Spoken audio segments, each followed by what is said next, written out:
De volta com Boa Tarde, Cidadão, tá vendo? Agora sim, a gente está em clima de sexta-feira, nesta Sexta da Saúde, e vamos conversar hoje com o Dr. Saliciano Alves, ele é médico de família.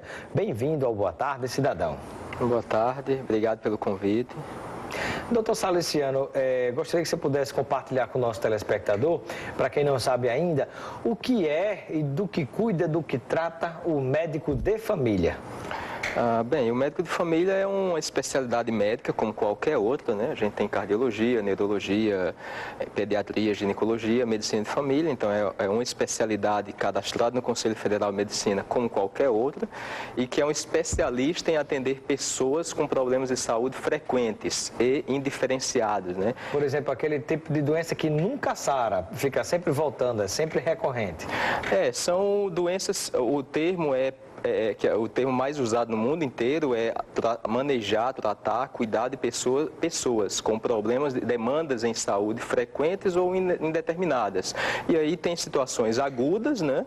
Tipo uma diarreia, uma tosse, uma febre, situações agudas, situações crônicas, hipertensão, diabetes, DPOC, asma, gastrite, etc.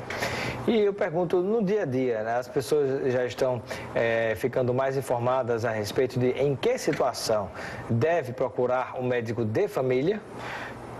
Isso aí a expansão da medicina de família no país, ela vem, apesar de ser uma especialidade antiga, com cerca de 35 anos no país, mas ela vem se expandindo muito nos últimos 5 anos.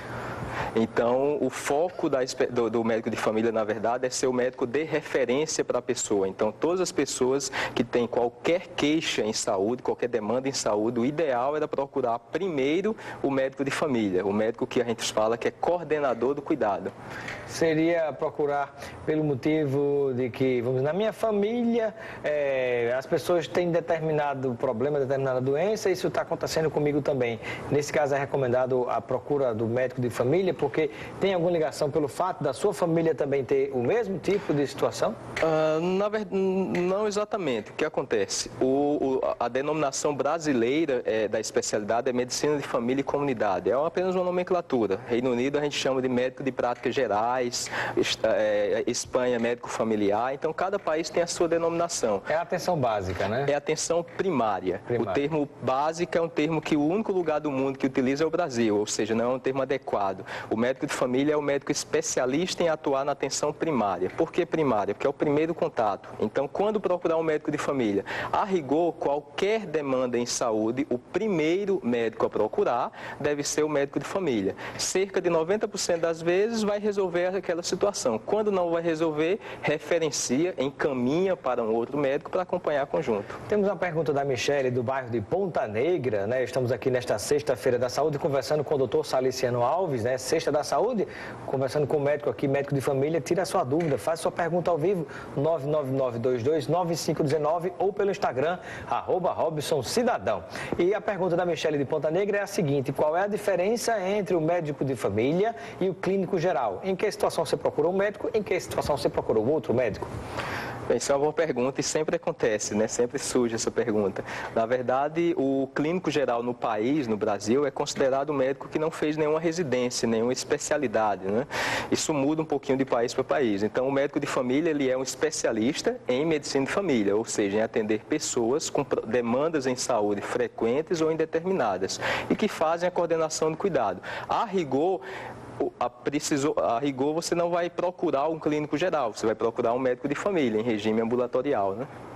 E, por exemplo, quais são, se você imaginar a cidade de Natal ou o próprio estado do Rio Grande do Norte, as doenças que são tratadas pelo médico de família que são mais comuns, que são mais recorrentes nessa área que a gente vive, que a gente mora? Tem situações, existe essa definição mundialmente e nacionalmente também, né? Então, a gente tem demandas de problemas de diversas áreas, por exemplo, diversas partes do corpo, né?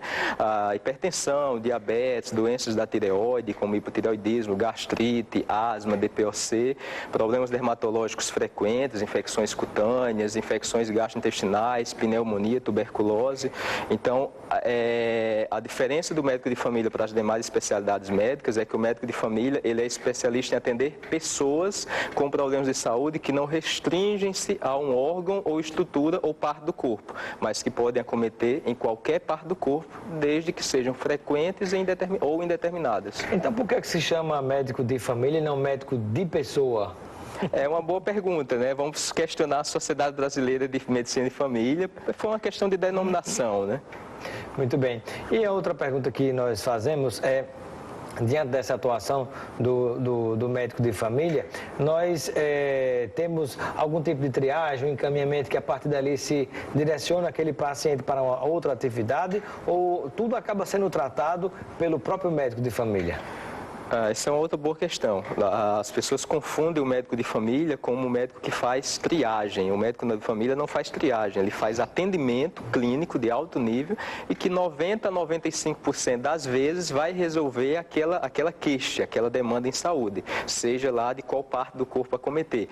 Quando não resolver, vai encaminhar para o especialista focal, ou seja, uma especialidade médica de uma área específica, e seguir acompanhando em conjunto com o especialista focal. A gente fala, o termo que é utilizado é filtro. O médico de família resolve 90 a 95% das vezes e encaminha 5 a 10. Dos atendimentos clínicos, né? Dos atendimentos não clínicos. Não entra em cirurgias em determinadas áreas ou chega a realizar também? Dentro do rol de habilidades e competências que está determinado pela Sociedade Brasileira de Medicina de Família, isso é uma denominação, isso acontece no mundo inteiro, estão alguns procedimentos ambulatoriais. Então, pequenas cirurgias ambulatoriais, retirada de cisto sebáceo, lipoma, unha encravada, lesões pequenas de pele, biópsia e lesões de pele, faz parte também do rol de atribuições do médico de família. E das doenças que são investigadas, tratadas pelo médico de família, boa parte delas estaria relacionada à falta de prevenção por parte dos pacientes? Seriam doenças evitáveis? Na verdade, assim, a questão das doenças evitáveis, a prevenção é uma situação até certo ponto polêmica. Obviamente que tem situações que são preveníveis, evitáveis e devem ser feitas. Por outro lado, a gente tem que ter cuidado no excesso de prevenção. O excesso de prevenção também pode ser, em algumas situações, perigoso. Então, muitas patologias, sim, são evitáveis, são prevenidas, principalmente se diagnosticadas de uma maneira precoce. Daí a importância de todas as pessoas terem um médico de família que tem acesso fácil e que acompanha a pessoa ao longo do tempo para identificar situações na fase inicial e tratá-las naturalmente de maneira mais efetiva. Onde é que se pode encontrar o atendimento do médico de família? É na rede pública de saúde, municipal, estadual, federal? Tem na rede privada? Tem plano de saúde? Porque acho que muita gente não viu nem falar ainda que existe essa especialidade médica que é o médico de família. De fato, assim, no Brasil hoje, para dar uma noção, um panorama de números, o Brasil hoje conta com em torno de 4.500 médicos de família no país, que tem em torno de 400 mil médicos. Isso representa um pouco mais de 1% do total dos médicos do Brasil são médicos de família. Se a gente comparar com o mundo inteiro, a Canadá, a Europa Ocidental, tem em torno de 30% a 40% dos médicos do país são médicos de família. Onde nós temos médicos de família? Deveria ter nas equipes de saúde da família, né? Seria a melhor especialidade para estar lá, e temos também na saúde suplementar. Alguns têm consultório privado, um plano de saúde em Natal, a Mil tem também. Isso está em rápida expansão Brasil afora. A maioria dos médicos que atuam na estratégia de saúde da família de Natal, Rio Grande do Norte, eles não são médicos de família, são clínicos gerais ou demais especialidades. Estamos conversando com o doutor Saliciano Alves, ele é médico de família. Nesta sexta da saúde, nós vamos a um breve intervalo e daqui a pouquinho voltaremos continuando com essa entrevista ao vivo e com a sua participação. Anota aí o telefone 99922-9519. Daqui a pouco nós voltaremos. Boa tarde, cidadão, de volta na Band Natal, chegando em todo o Rio Grande do Norte, conversando com o doutor Saliciano Alves, médico de família. Temos a pergunta da Ana Carla, que nos está acompanhando no bairro de Lagoa Nova. E ela gostaria de saber quais seriam os principais comportamentos das pessoas que geram problemas futuros com o coração. Na verdade, assim, as patologias, as doenças que acometem o coração são muito diversas, não é? A lista é muito grande. Agora, mais frequentemente são doenças relacionadas à hipertensão, aumento da pressão arterial, cardiopatia isquêmica, quer dizer, problemas de circulação arterial do coração, e que o principal desfecho clínico a longo prazo, a principal consequência são insuficiência cardíaca e infarto, que todo mundo conhece, né?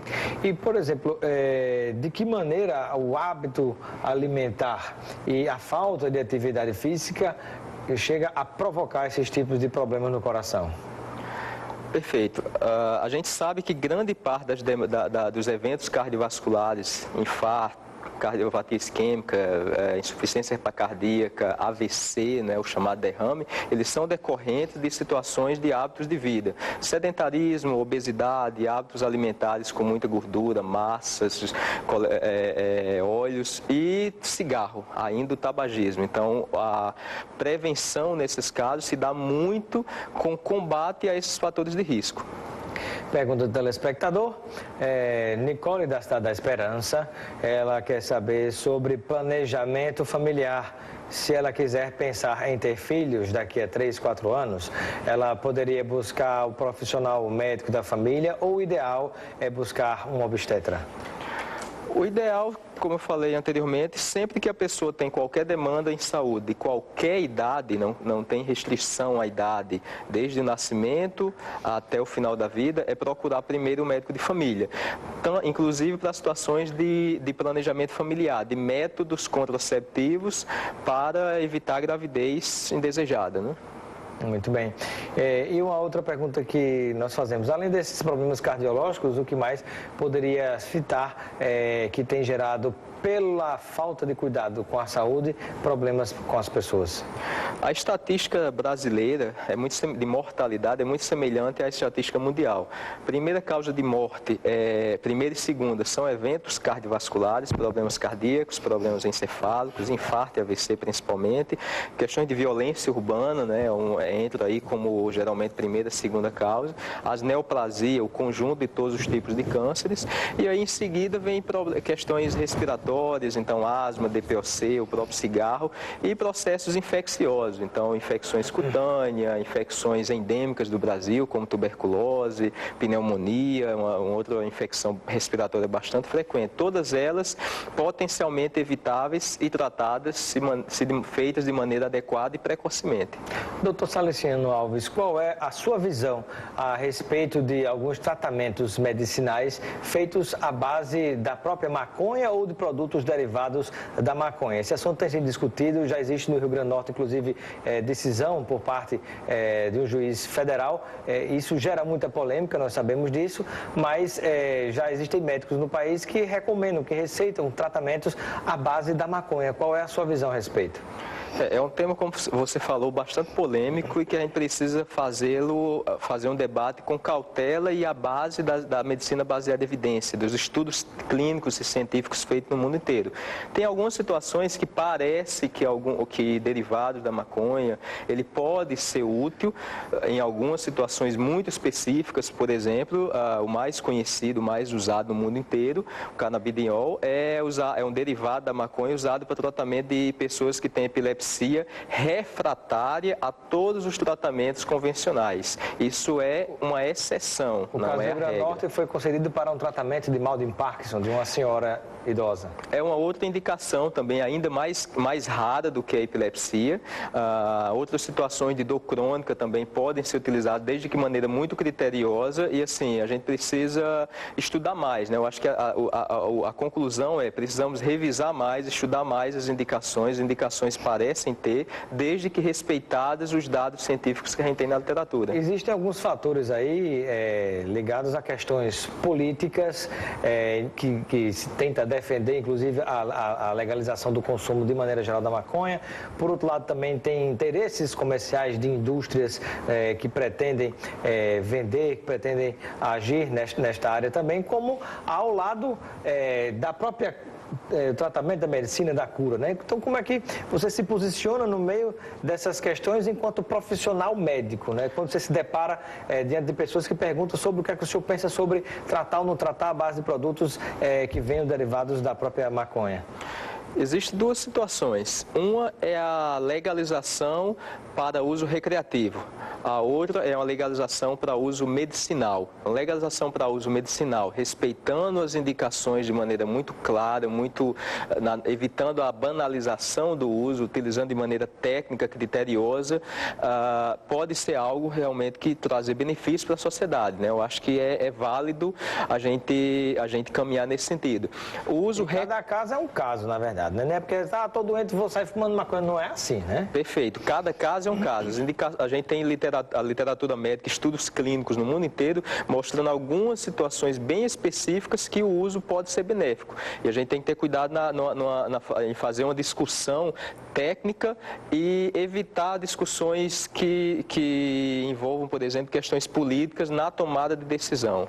Que justamente são pessoas que às vezes tentam fazer um trabalho político pró-liberação de maneira geral da maconha. Então não se pode misturar as duas coisas, né? Exatamente. Uma coisa é a legalização para uso medicinal, outra coisa é a legalização para uso recreativo. Eu não vou entrar aqui no mérito da discussão para uso recreativo, mas para uso medicinal eu acredito que a gente precisa avançar nesse processo, desde que respeitadas as indicações técnicas. Técnicas, muito bem. Pergunta do Antônio Francisco, do Potengi, na Zona Norte de Natal. Ele disse que toda vez que procura um check-up é levado para cardiologistas, mas ele gostaria de saber de outros exames em outros setores que ele poderia fazer e se o médico médico de família se pode ajudá-lo nesse caso. É uma ótima pergunta. O médico de família, por ser um especialista em atender pessoas no primeiro nível, ou seja, o seu primeiro médico, ele acaba sendo um especialista também em atender pessoas que vêm procurar check-ups, porque não fica restrito apenas à parte cardiológica. E aí vale um comentário importante. Check-up é o quê? É fazer uma avaliação de risco em pessoas que não têm sintomas. Quando eu faço uma pergunta se a pessoa... É preventivo, exatamente. Então, quando eu faço uma pergunta se a pessoa fuma ou não, isso é um check-up, é como se fosse um exame. Se a pessoa fumar, o exame deu alterado, positivo. Se a pessoa não fuma, o exame deu normal. A avaliação de check-up não envolve só exames de sangue, exames de imagem, exames cardiológicos. Envolve investigar hábitos de vida, investigar se a pessoa fuma, por exemplo, peso, IMC, índice de massa corporal, circunferência da cintura, história familiar, e essa avaliação é feita, na minha opinião, na opinião do que se fala no mundo inteiro, é muito bem feita pelo médico de família. Muito bem. Eu quero agradecer a participação nesta Sexta da Saúde do Dr. Saliciano Alves. Seja sempre bem-vindo ao nosso programa e receba aqui a nossa cesta de produtos para incrementar a sua ceia natalina aqui, Produtos Lucenas, né? Produtos Lucenas, seja bem-vindo lá à loja que você vai, sem dúvida, deliciar-se com coisas maravilhosas lá para incrementar o seu final de ano. Obrigado, eu que agradeço o convite. Muito bem, ficamos por aqui com Boa Tarde, Cidadão. Você continua ligado na Band Natal. Vem aí Luiz Almi e o Nordeste Urgente. Um excelente final de semana e até segunda-feira, se Deus quiser, de volta com mais um Boa Tarde, Cidadão ao vivo e com a sua participação. Até lá. Boa Tarde, Cidadão. Oferecimento